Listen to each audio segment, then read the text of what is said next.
You ask Tiger to solve. This deals with linear equations with one unknown. The final result is w equals 53/10. Let's solve it step by step. Simplify the expression. Expand the parentheses. Multiply the coefficients.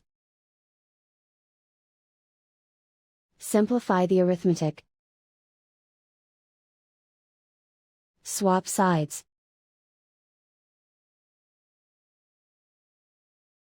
Group all constants on the right side of the equation. Add 25 to both sides. Simplify the arithmetic.